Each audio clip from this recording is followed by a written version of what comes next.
Today I want to talk to those of you that are asking the question, where's my miracle? See, you had a friend who they started tithing and then they had immediate financial blessings that had to come straight from heaven. You're tithing and you're having trouble pay your bills. And so you ask the question, where's my miracle? Maybe you had that friend who broke up with her bad boyfriend and found the best looking Christian guy available. You broke up with your boyfriend and the only dates that you've had is with Ben and Jerry on Saturday night. As you ask, where is my miracle? The truth is, you feel like God has let you down. The baby that you've always dreamed of, you've never had. The knight in shining armor that you prayed for has not arrived. The loved one who's sick that you prayed for healing, instead of getting better, they passed away.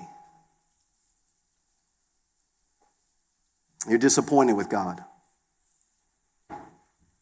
You're mad at God. Maybe you're holding a grudge against God. And so week 3, I want to talk about the topic of forgiving God. Now understand me, God doesn't sin. But that doesn't stop us from blaming him. And so I'm going to ask you to do something hard. I'm going to ask you to let something go that you've been holding on to. I'm going to ask you to reconcile with God. I'm going to ask you to learn to trust again. I don't know if you've ever looked up what your name means, but the name Ronnie means ruler or bringer of victory. I mean, who would have thought my mom, when she picked that name out, and she picked Ronnie, not Ronald, she knew that I was going to be a ruler, a bringer of victory. You see, in the Old Testament, that they named their child based on what was going on at that time. And I'm going to tell you a story about 3 people in the Bible. One's name is Elkana. He's the husband, and his name means God answers. His wife, Hannah, her name means grace. And his second wife, Panina, her name means red coral, which probably was because she had red hair. Now, I had watched a video of me when I was 9 years old, and I'm surprised that my parents didn't pick a name that meant annoying. Have you ever gone through life thinking that you're calm, cool, and collected, and like your stuff don't stink, and then you see something? That happened to me. When I look back at that 9-year-old video, I'm like, that little kid's getting on my nerves. Now, I'll just say this about Elkana, who had 2 wives, Hannah and Panina. If you think it's cool to have 2 wives, you're probably not married to one. But here's the problem. Hannah couldn't bear children. And because of that, Hannah felt useless. Have you ever felt useless?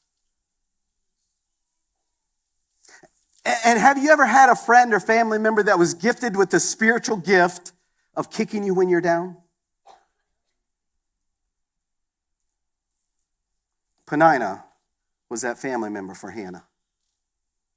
In 1 Samuel 1, 6 and 7, it says this: So Panina would taunt Hannah and make fun of her because the Lord had kept her from having children. Listen to this. Year after year, it was the same. Panina would taunt Hannah as they went to the tabernacle. Each time, Hannah would be reduced to tears and would not even eat. See, these spiritually gifted friends, they taunt you with, where's God for you? Why would God bless Panina with children, but not Hannah? Why would he not give Hannah a child when he absolutely could, but he didn't? Last week I shared with you that for about 2 years of my life, when I was struggling with the betrayal of a close friend, I identified with the Dixie Chicks and that I was not ready to make nice. This week I'm going to ask you, maybe you can identify with Hannah. Maybe you've prayed, you've believed, you've waited, just like Hannah did. But year after year, nothing from God. Can you relate? Year after year, you prayed for salvation for that family member, and year after year, you are not seeing anything happen in their life. Year after year, you've asked God for a healing, and year after year, that condition is still the same. Year after year, you have begged God for the depression to go away, and yet you still wake up every morning struggling to get out of bed. You've prayed, you've believed, you've waited, and yet the trial just won't go away. You've prayed, you believed, and you waited, and yet the marriage is still bad. You've prayed, you believed, you've waited, and yet you're still struggling financially. You feel alone. And when you're all alone, you whisper to God, "Where are you, God? Do you even care? God, I've prayed, I've believed, I've waited." Maybe you have someone else in your life like Hannah had in Elkana, her husband. You know, I think Elkana was probably a good man. I believe he probably loved his wife, but I'm convinced that he had a low relationship IQ. It reminded me of a time when we were living in Biloxi. I was leading a men's Bible study, Courageous. And they asked us to go to our wife and have her score our relationship on where we were on a scale of 1 to 10. Now, guys, I've been through it. I don't know if y'all remember me telling the story, but at one point in our marriage, Carrie had made the comment that I talked to her and the boys. I talked to the dogs better than to her and the boys. And I said, that's impossible. You know, if that ever happens again, I need to know in the moment. And I still remember the day. I walk in to the kitchen, and she's there washing some dishes, and I said something, and then she looks over her shoulder and barks. I wasn't happy, but I got it. All right, I got it. Now, fast forward a year or two, and I'm leading this men's group. And if you lead a men's group, that means you got it all together. And they say, have your wife score your relationship. And so I kind of strutted into the living room. I laid it down. I said, look at page number 3. I said, what's our current score? It wasn't that a bit high of a number. It certainly wasn't as high as I thought it was supposed to be.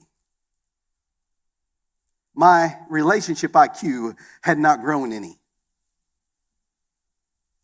In 1 Samuel 1:8, I think Elkana fell into that group. He says, why are you crying, Hannah? And ladies, let me just say something. When you cry, it's unfair. It's unfair to your husband because when Carrie cries, she gets whatever she wants. Years before Biloxi and the Bark and this moment, we were living in Tampa, Florida. It was back when, way before cell phones, and you had a long distance phone bill. And her mom was up here in Granite City, and mine was in Clarksville, Tennessee, and we called both of our parents a lot. And one day I got this bill from AT&T. It was $70-some, and I'm like, you know what? I called AT&T up, and I said, turn off our long distance. Now, I didn't do that because Carrie was making long-distance phone calls to her mom. I did it because I was making long-distance phone calls to my mom. But I didn't consult with Carrie before I did that. I know that now. I came home one day, and I said, what's for dinner? And about 5 minutes later, a cold sandwich got thrown onto the table. And my relationship IQ said, something's wrong. Carrie went into the bedroom, and she's laying on the bed, and she's crying. And oh, my goodness, what do I do now? And she, in her tears, I heard these words, I want to go see my mom. So I got on the phone with an airline to get a ticket. Now, guys, I couldn't afford to pay a $70 phone bill. But I was going to get my wife to see her mom because she was crying. And I remember as I'm talking to the sales agent and I put the cover up the phone and I go, do I need to make this two-way?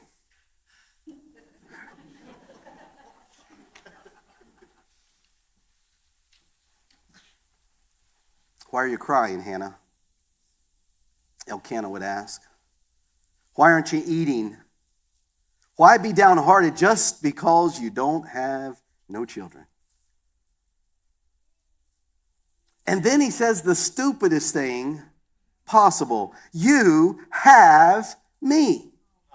Isn't that better than having 10 sons? And all the women of God answered, no. No, it's not.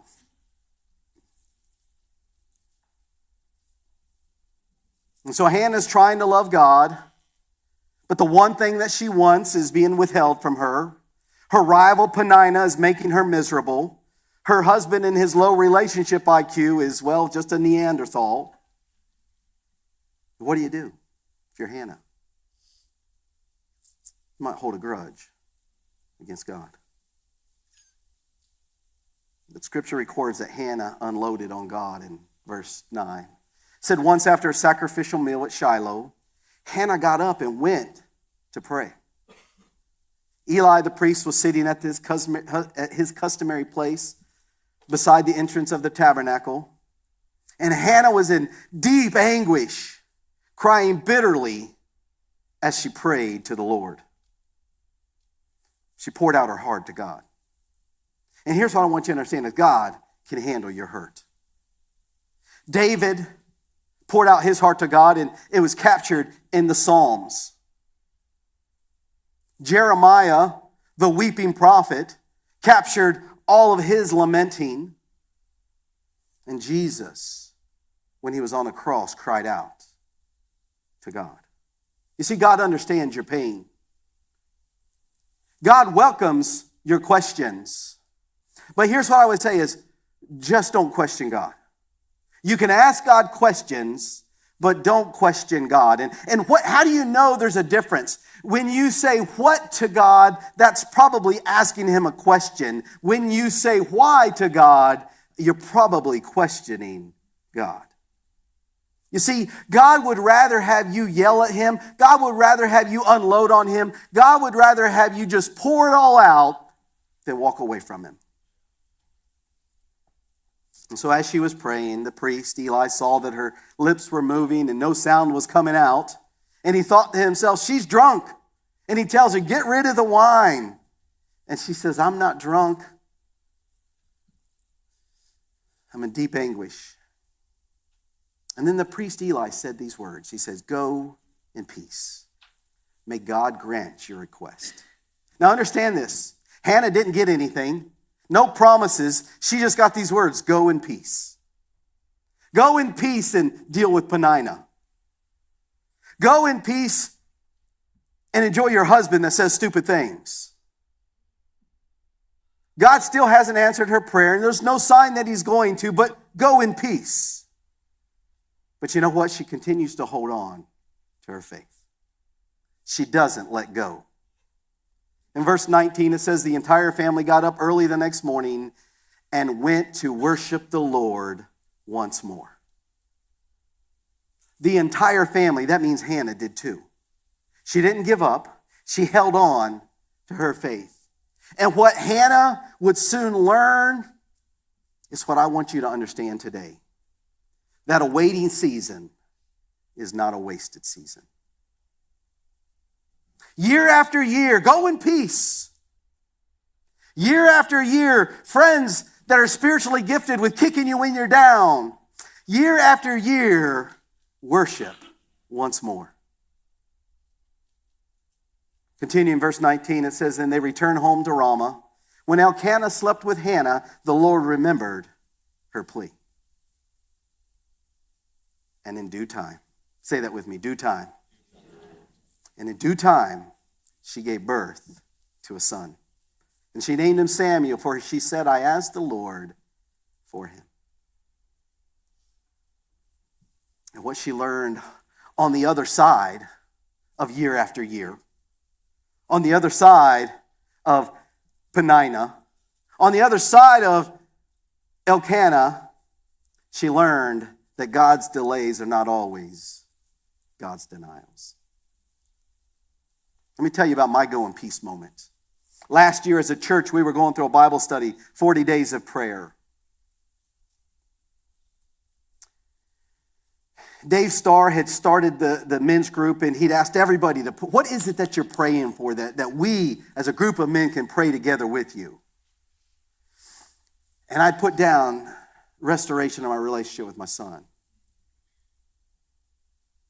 About 2 weeks into that study, I received my go in peace moment. I don't know if it was audible, but it felt like it was as clear as God whispering in my ear, I'm going to restore that relationship, Ronnie. I came back the next week. I announced it to all the men. But 9 months is a long time. There's 2 times in your life where 9 months is a long time. Number 1, if you're pregnant. And number 2, if you're waiting on God. But see, I can tell you today, God is faithful. Because for 9 months after I got that message, go in peace, I remained faithful. For 9 months, no movement.